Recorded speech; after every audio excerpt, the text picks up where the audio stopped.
it's Liz Yuille from Old Stables Crafts. Thank you for joining me again today. Today I have a project which I've done before in a way, but it warrants repeating, and it's turning this into this. Now obviously previous projects have not used this paper and this stamp set because they were before the Autumn Winter catalogue came out, but a really nice craft fair project or a little gift for someone just as a sort of, you know, a thank you or something like that. Really nice way, as if I'd say, turning something like this into something like this. Now, I happen to have a Wilko near me in the UK, so this is where I get mine, but you can get these little jotters pretty much everywhere. They're different prices and different sizes. So I will give you the dimensions for this, but what I would say is I have bought hundreds of these over the years and they've never all been exactly the same size. They've been a rough approximation because they are mass produced and they're not expensive. I think they're, you know, 20p, something like that. Because they are mass produced, there is a certain margin of error on the sizing, and they are a non-specific size. They're roughly A7, but only roughly, and I say that on the basis that, let me grab a quarter sheet of A4. So a quarter sheet of A4 is A6, and if I put 2 on top,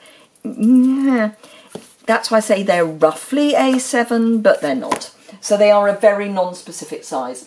So I will explain as I go along how I have worked out the sizes, and I will give you the dimensions for this, but they're not all the same. So the first thing to do is to get rid of this, because you really don't want people to know that it's, you know, clearly I'm telling you guys, but you kind of don't want people to know that you've not spent a huge amount of money on these. You know, you've put time and effort in, which is lovely, but yeah. So that, first thing to go. So what you then need to do is measure. So let's grab my trusty school ruler. So I measure across, and that's about 3 1/4. So I'm going with 3 1/4. I mean, it's as near as 3 1/4 as you can make it, by just under 4. And it's quite nice if the cover is slightly longer so that it's obviously covered. One thing I would say is if you're making these, don't put anything too fat on top. This is not something where you want dimension, because if this is going to be in someone's handbag or pocket, you don't want anything that will catch. And also you want to use a very strong glue, so snail is not your friend here. You want to use tear and tape and or multi-purpose liquid adhesive. You can at the moment, at the point where I'm recording this, get fast fuse over on the clearance rack. In the UK or in Europe, you can only get the original size fast fuse. You can't get the refills. I think in the US you can currently get both, but I've only picked that up from another demonstrator's video. Anyway, so I'm going at 3 1/4 by 4 inches. So I've cut my card at 3 5/16 of an inch, so it's slightly wider, and I do mean a hair of a smidge wider. It is just literally 1/16 of an inch wider. And I've cut it, it was a kind of indeterminate length. You want it long enough that it's going to go over the top and cover the bit at the back. It doesn't need to go all the way down, but it doesn't matter how far down it goes. You just want it to go down. So this happens to be cut at 3 5/16 by just under 6 inches. This is basically half of a length of A4. So this is A4 length, and this is, I cut a 3 5/16 strip and then cut it in half. But it's a non-determinate length. The bit that is determined is where you score it. So if I bring out my trimmer, you want your scoring to be so that you've got that right. So we know it's about 4 inches. So the first thing you're going to do is decide which you want as your front and your back. I've got a smidged corner there, so we'll put that on the back. So 4 inches is what I'm calling the length. So the first thing to do is score there. You then want to measure the depth of your pad. Now these are fourths or quarters, and it's about 1/4 of an inch deep. So I'm going to pull that across 1/4 of an inch and score again. And that is my scoring done, because that is all I need to do. So let's put that away and burnish these. If I can find my bone folder, there we are. So burnish your score lines. And then I am using tear and tape. And what I'm going to do is I'm going to put tear and tape on the notepad. So in my case, it's the black strip on the top. Obviously, you may have a different colour strip. But so what's left from cutting the cover off. And you want to leave that top bit because it's good to stick to.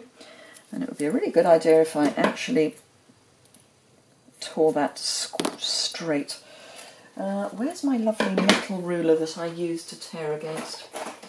Goodness knows. Okay, won't be doing that then. And I'm going to put, again, tear and tape across the back here so that I know that the top and the bottom are definitely glued. And then on the bottom of the card, I'm going to put another strip of tear and tape. And that's all I'm doing with the tear and tape. Then I'm going to put multi-purpose liquid adhesive on the top here. You could put it on the card, but I've put it on the top here. It's the same. You're going to stick one to t'other, so it doesn't actually matter which you do. And then take the backing off.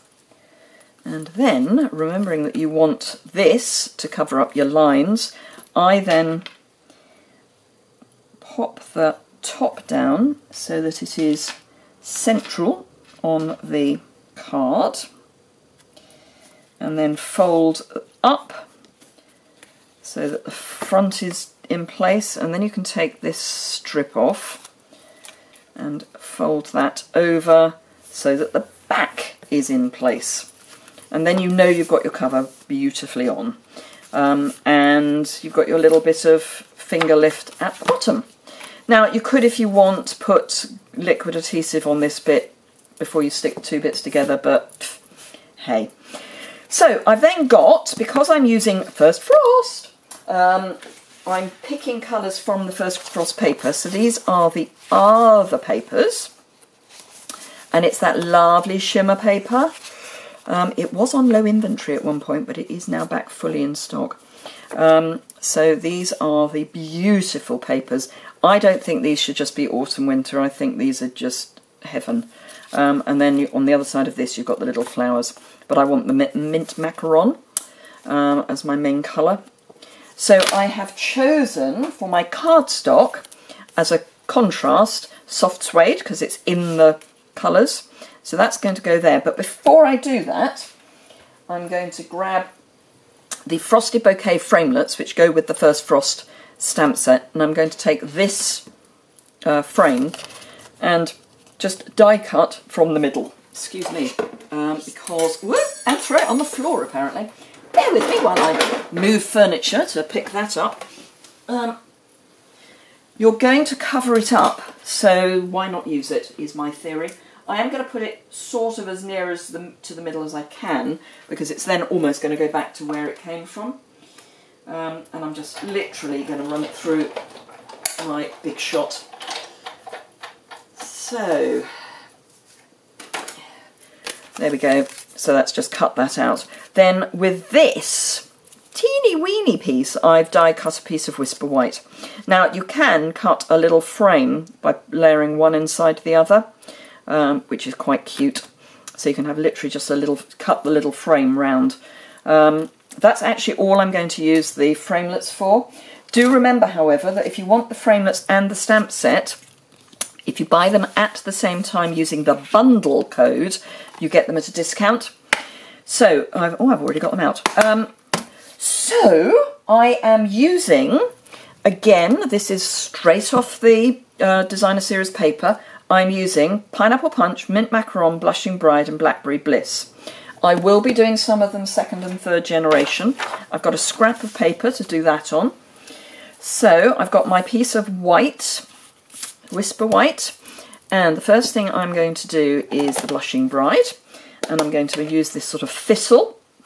Now Blushing Bride is a surprisingly dark colour, so I'm going to stamp it off twice, and then just come in, I want to see the original a bit, there we are, come in and again stamp off twice, and come up a wee bit more, and and apparently do that. That's not clever, so we'll do something that we weren't planning on doing, and we'll put another there, and we'll be covering that even more because I wasn't planning on over inking my stamp. I want to do one at the top, don't I? So it's all thrown me now. I would turn the piece of card over, but it does actually have quite a nice dent from having been stamped, which I prefer the dent rather than it being proud. So that's that. Mint Macaron.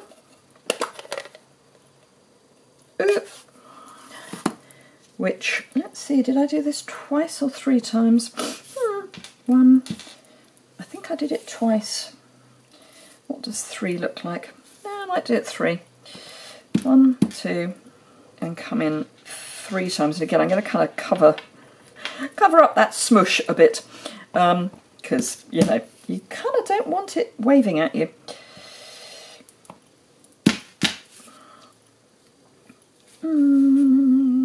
There, I think. Yeah.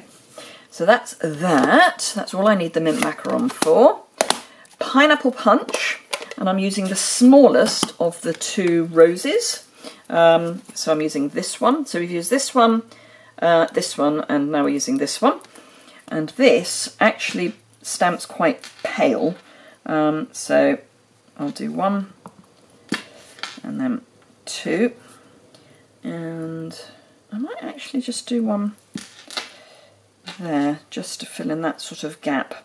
But actually, I might come in there because we've got a bit of a white space. So that's our background, and that's all, as I say, stamped off. And then we've got the "Here's to a Season filled with warmth, comfort, and good cheer," and that I'm going to do right over the top, making sure you know which way up your stamp is. Always a good plan. And that I'm going to do right in the middle, like that. And now you can't really see that I overstamped the thistle. Only you and I will know. It will be our little secret. So that's all the stamping done. So now all we need to do is put the whole thing together, and then we're done. So a really nice quick project for craft fairs. And obviously you can change up the covers. So you could do a whole selection. You can do some Christmas. You can do some Harvest or Thanksgiving if you're in the US. Halloween, if you're doing school fairs and it's before Halloween. Great as a Halloween gift for school friends, that sort of thing. So, you know, makes a change from the inevitable sweets. Now, I don't often use liquid adhesive with Designer Series paper, particularly this because it's a wee bit thinner than our normal Designer Series paper. Not a lot thinner, but because this is going to be a notebook and therefore is going to be man-handled a lot, I am. And I'm putting the adhesive on my card rather than on the paper so that I know I get it well and truly glued. And that's just to make sure that I get the corner done, because that corner was a bit bare of adhesive, and it also gives you a little bit of wiggle room to make sure it's reasonably square. Then just some liquid adhesive on the back of your last 2 pieces and you're done. So, right, so talking about things going on back order, do not hesitate to get things sooner rather than later. There are some items that are now not available to order in the US because stocks are depleted to the extent that they are non-existent, and they've actually got to order some more from, you know, to be manufactured in order to get back on track. And the only reason that they're available, I think, in the UK and the rest of Europe is because we just haven't ordered them yet. But if we go out of stock in the UK, we'll have to wait for whatever's been manufactured in the US to get here. So, warning. So, there we go. 2 lovely little notebooks. Aren't they cute? And they started off with the dull. So that's what we started with, and what a difference. So I hope you enjoyed that. As I say, these can be made any size. So whilst I will give you the dimensions for this on my blog post, which is immediately below with the list of products, you need to measure what your notebook, because they will all be different. But at least you've now seen how to do it. So it's really not difficult, and you just cut everything to size according to that. So the card was 3 1/8 by 3 7/8, so 3/8 smaller in each direction. The designer series paper was then 1/8 smaller than that, basically. So it's, yeah, just do it all proportionately. Thank you very much indeed for watching. If you've got any questions or queries, please leave a comment below, or you can email me. My contact details are over on my website. Right at the top of my website, you'll find all of my social media, and at the bottom. And if you're on my mailing list, you've got my address. So if you've got any questions you want to write to me about, that's great too. And actually, my address is also on my blog. I think on the About Me page. I know it's there somewhere, and I think it's on the About Me page. If you don't already subscribe, then please do consider subscribing. It's that little button at the bottom right-hand corner there. I would like to hit 5,000 subscribers by my birthday on the 1st of November. Pretty please. It would be a lovely way to celebrate my birthday. So if you don't already subscribe, or you know anyone who would find these videos interesting, then that would be great. Thank you very much indeed for watching, and I hope to see you again very soon.